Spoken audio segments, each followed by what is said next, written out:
नमो नमः। आज शनिवार चैत्र शुक्ल पंचमी विक्रम संवत 2080 दिनांक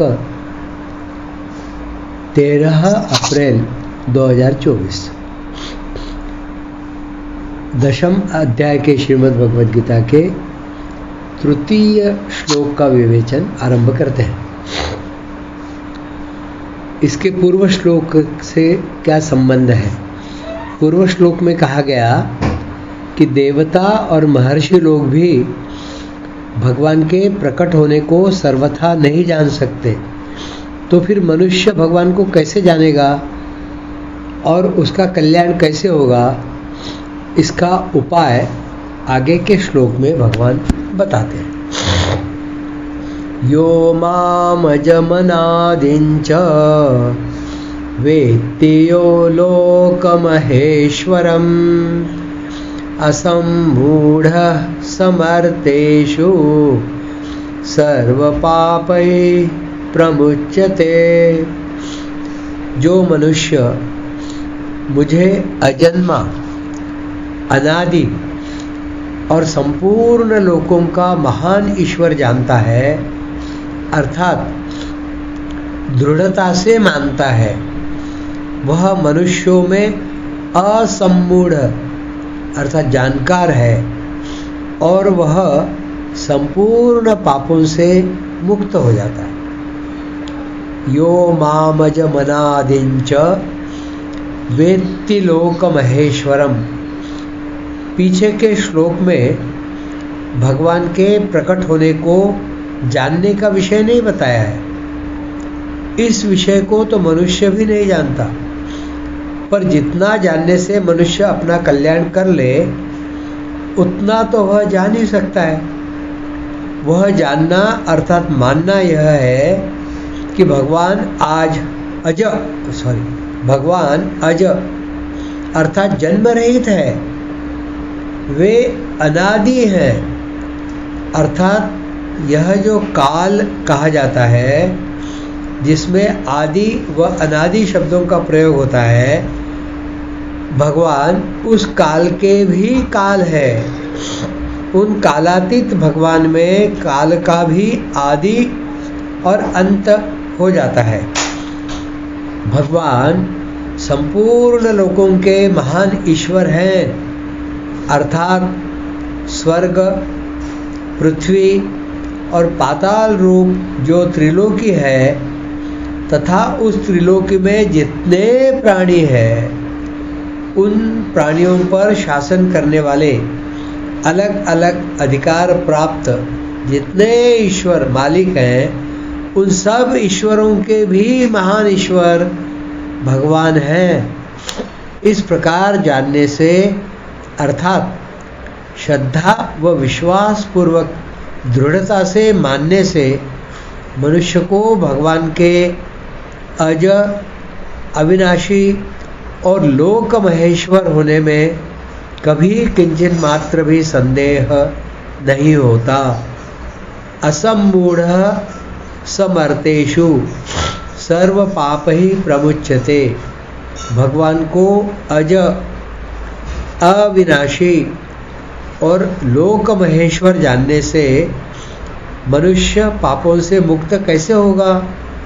भगवान जन्म रहित हैं, नाश रहित हैं, अर्थात उनमें कभी किंचित मात्र भी परिवर्तन नहीं होता। वे अजन्मा तथा अविनाशी रहते हुए ही सबके महान ईश्वर हैं। वे सब देश में रहने के नाते यहाँ भी है, सब समय में होने के नाते अभी भी है, सबके होने के नाते मेरे भी हैं और सबके मालिक होने के नाते मेरे अकेले के भी मालिक हैं। इस प्रकार दृढ़ता से मान ले, इसमें संदेह की गंध भी न रहे। साथ ही साथ यह जो क्षणभंगुर संसार है, जिसका प्रतिक्षण परिवर्तन हो रहा है और जिसको जिस क्षण में जिस रूप में देखा है उसको दूसरे क्षण में उस रूप में दोबारा कोई भी देख नहीं सकता, क्योंकि वह दूसरे क्षण में वैसा रहता ही नहीं।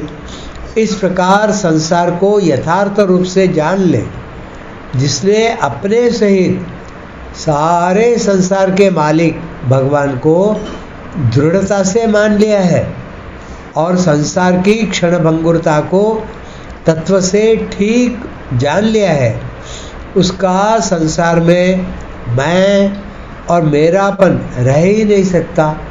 प्रत्युत एकमात्र भगवान में ही अपनापन हो जाता है, तो फिर वह पापों से मुक्त नहीं होगा तो और क्या होगा।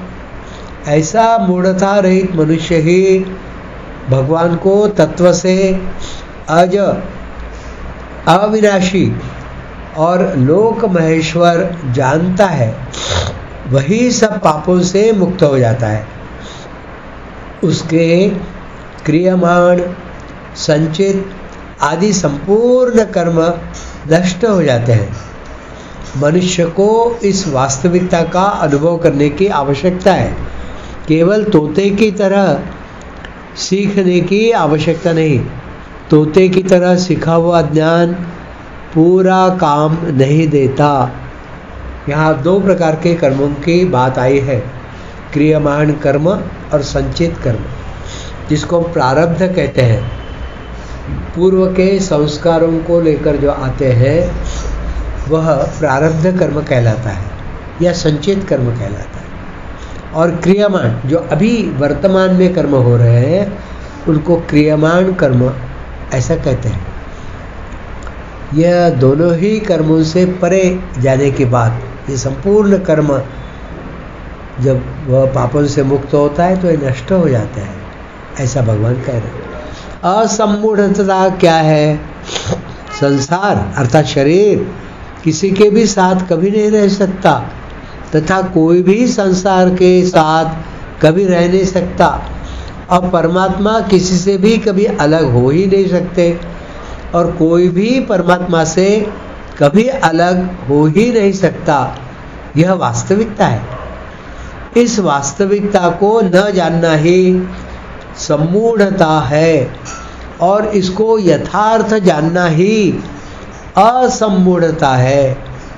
यह असम्मूढ़ता जिसमें रहती है वह मनुष्य असम्मूढ़ कहा जाता है। ऐसा असम्मूढ़ पुरुष मेरे सगुण, निर्गुण, साकार, निराकार रूप को तत्व से जान लेता है तो उसे मेरी लीला, रहस्य, प्रभाव, ऐश्वर्य आदि में किंचित मात्र भी संदेह नहीं रहता। पहले श्लोक में मतलब इस तीसरे श्लोक में भगवान ने जिस परम वचन को सुनने की आज्ञा दी थी उसको अब आगे के 3 श्लोकों में भगवान बताते हैं। बुद्धिर्ज्ञानमसम्मोहः क्षमा सत्यं दमः शमः सुखम दुःखम भवो भावो भयं च भयमेव च। और फिर 5वां श्लोक है अहिंसा समता तुष्टिः तपोदानं यशो यशः भवन्ति भावा भूतानां मत्त एव पृथग्विदा। बुद्धि, ज्ञान, असम्मोह, क्षमा, सत्य, दम, शम, सुख, दुख, भव, अभाव, भय, अभय, अहिंसा, समता, तुष्टि, तप, दान, यश और अपयश, प्राणियों के ये अनेक प्रकार के और अलग अलग 20 भाव मेरे से ही होते हैं, ऐसा भगवान कह रहे हैं। इनकी व्याख्या, बुद्धि ही उद्देश्य को लेकर निश्चय करने वाली वृत्ति का नाम बुद्धि है। जो उद्देश्य को लेकर निश्चय करती है वह वृत्ति, उसका नाम बुद्धि है। ज्ञानम सार असार, ग्राह्य अग्राह्य, नित्य अनित्य, सत असत, उचित अनुचित, कर्तव्य अकर्तव्य, ऐसा जो विवेक अर्थात अलग अलग जानकारी है उसका नाम ज्ञान है। यह ज्ञान जिसे विवेक कहा गया है मानव मात्र को भगवान से मिला है। असम्मोहः, शरीर और संसार को उत्पत्ति व विनाशशील जानते हुए भी उनमें मैं और मेरापन करने का नाम सम्मोह है और इसके न होने का नाम असम्मोह है। क्षमा, कोई हमारे प्रति कितना ही बड़ा अपराध करे, अपनी सामर्थ्य रहते हुए भी उसे सह लेना और उस अपराधी को अपनी तथा ईश्वर की तरफ से यहाँ और परलोक में कहीं भी दंड न मिले, ऐसा विचार करने का नाम क्षमा है। सत्यम, सत्य स्वरूप परमात्मा की प्राप्ति के लिए सत्य भाषण करना, अर्थात जैसा सुना, देखा और समझा है उसी के अनुसार अपने स्वार्थ और अभिमान का त्याग करके दूसरों के हित के लिए न ज़्यादा न कम वैसा का वैसा कह देने का नाम सत्य है। दमः शमः, परमात्मा प्राप्ति का उद्देश्य रखते हुए इंद्रियों को अपने अपने विषयों से हटाकर अपने वश में करने का नाम दम है और मन को सांसारिक भोगों के चिंतन से हटाने का नाम शम है।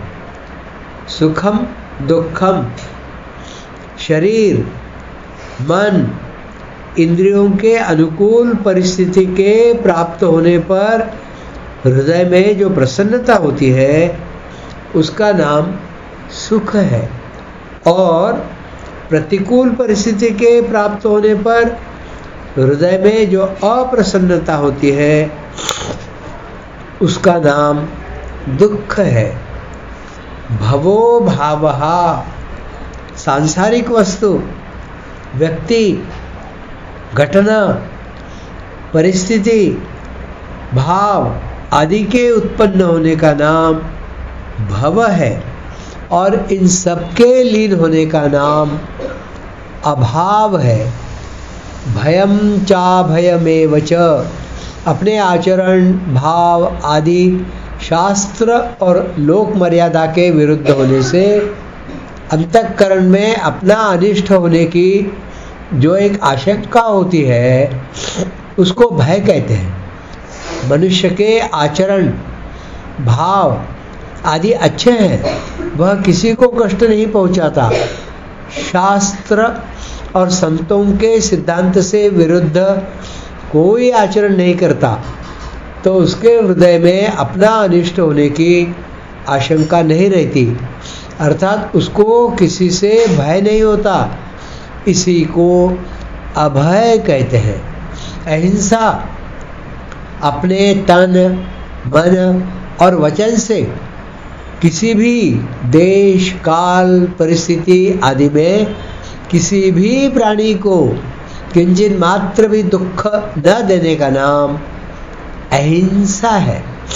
समता, तरह तरह के अनुकूल और प्रतिकूल वस्तु व्यक्ति घटना परिस्थिति आदि के प्राप्त होने पर भी अपने अंतःकरण में कोई विषमता न आने का नाम समता है।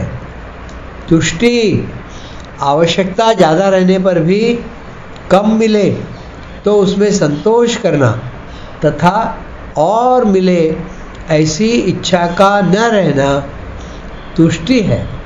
तात्पर्य है कि मिले अथवा न मिले, कम मिले अथवा ज़्यादा मिले आदि हर हालत में प्रसन्न रहना तुष्टि है।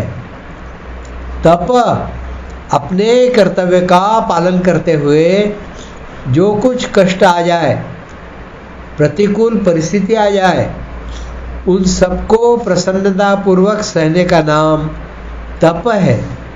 एकादशी व्रत आदि करने का नाम भी तप है।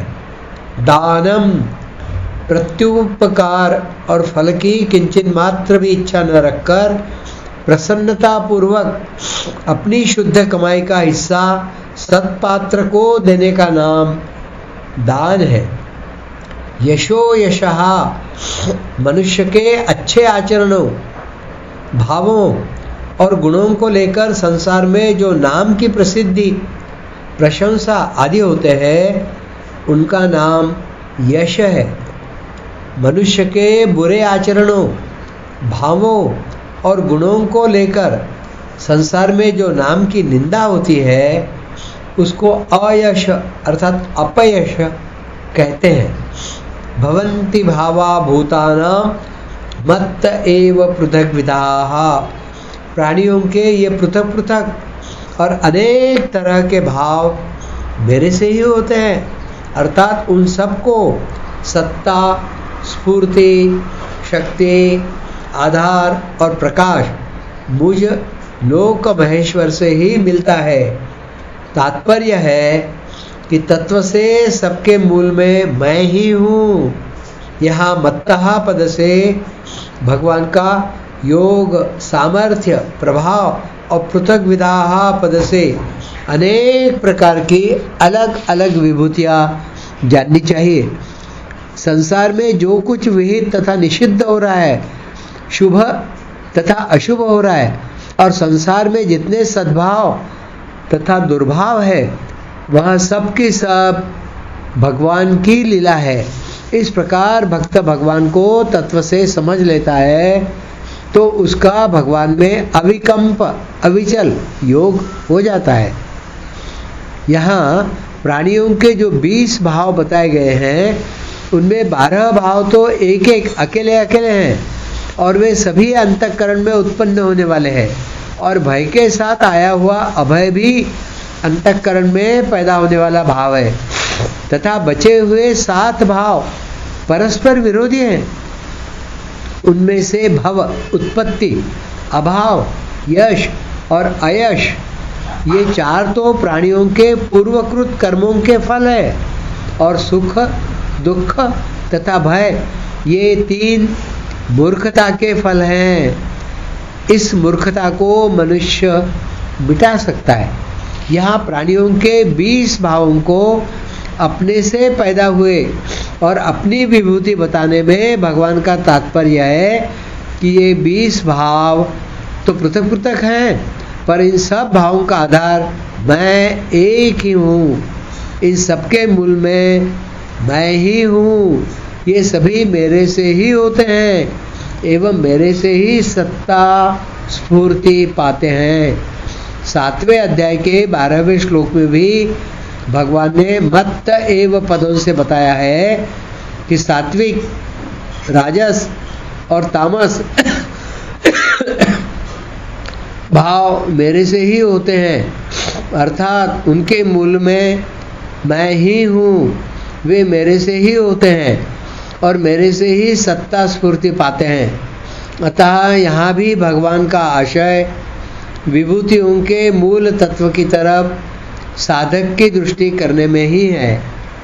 इस श्लोक की विशेष बात है, वह आगे पढ़ेंगे। आज यही समाप्त करते हैं। धन्यवाद।